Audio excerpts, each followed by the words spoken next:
Oke, balik lagi bareng gua Rendra di Kincir Breakdown. Dan kali ini bakal jadi episode yang lumayan beda karena gua nggak akan nge-review film, melainkan mereview series. Full satu series dari awal sampai akhir. Seriesnya berjudul Beef, karya Lee Sung Jin.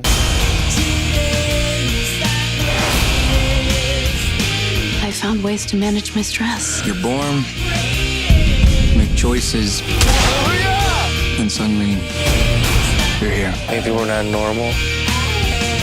Maybe normal people are just delusional. Ini sebenarnya series drama komedi Netflix yang udah rilis beberapa hari yang lalu. Gue baru sempat namatin kemarin dan gue jatuh cinta banget sama series ini. Buat yang belum tahu, series ini tuh aslinya produksian A24 yang dari dulu terkenal dengan film-filmnya yang psikologis dan tragis. Series ini nggak jauh beda, dibintangin sama dua aktor kenamaan, Steven Yeun dan Ali Wong. Dari babak awal sampai babak akhir cerita, series ini tuh full banget dengan adegan-adegan yang sebenarnya absurd tapi relatable, dan kita bisa ngerti kenapa karakter-karakternya melakukan hal tersebut, dan pastinya full dengan komedi konyol. Jadi apa aja yang bisa kita obrolin dari Beef karya Lee Sung Jin ini? Ini bakal spoiler banget buat yang belum nonton, so ini dia review Beef.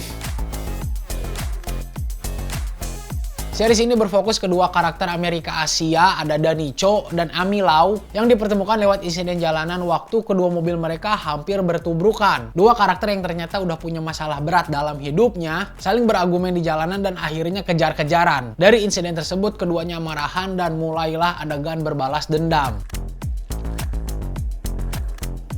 Kalau ngomongin hal yang gue suka dari series ini, pertama penulisan karakternya nih. Baik karakter utama Amy Lau dan Danny Cho ataupun karakter sampingan lainnya, semuanya punya latar belakang yang jelas dan dikasih ke penonton secara perlahan dan masuk akal. Kita ngerti sama motif, goals, dan obstacle kehidupan semua karakter di series ini. Danny Cho yang juga seorang kakak kelihatan haus banget akan pengakuan dan apresiasi. Amy Lau seorang businesswoman yang dari kecil harus dipaksa untuk meredam emosi dia, sampai dia punya kebiasaan melakukan hal-hal ekstrim untuk melampiaskan emosinya waktu nggak ada orang lain yang lihat. Terus kita juga dikenalin sama suaminya Amy Lau, si George, yang lemah lembut tapi punya obsesi ke cewek lain. Ada adiknya si Danny, Paul Cho, yang impulsif, masih kekanak-kanakan tapi juga pengen dilihat sebagai orang hebat. Ada Fumi, ibunya George alias mertuanya Amy Lau, yang punya masalah pribadi tapi juga pengen ngatur kehidupan keluarganya si Amy Lau dan si George. Terus ada juga Isaac Cho, sepupunya si Danny sama si Paul, yang kelihatan kayak orang jahat, kelakuannya random banget. Semua karakter di series ini punya peran penting dalam cerita yang bikin kita ingin banget ngikutin series ini dari awal sampai akhir. Harus gue akuin, Lee Sung Jin sebagai kreator di series ini jenius banget menulis dialog-dialog karakternya yang bikin kita tuh bisa berempati sama interaksi antar karakter tapi juga kesel sama kelakuan bodoh para karakternya. Dari segi desain production harus gue akui A24 top banget. Kita kayak dibawa ke sisi lain American Dreams, yang mana banyak banget imigran yang datang ke Amerika untuk mewujudkan mimpi mereka. Tapi dari sudut pandang series ini kita tuh diliatin apa yang jadi mimpi belum tentu jadi kenyataan. Struggle yang dialamin sama karakter di series ini tuh didukung banget sama kostum, set dekorasi, sampai musik. Dari segi audiovisual memanjakan mata dan telinga, sampai di beberapa momen bisa bikin kita terharu bahkan nangis. Hal lain yang harus gue acungin jempol dari series ini adalah kualitas acting semua pemerannya. Ciri khas A24 itu punya karakter driven story yang kuat banget.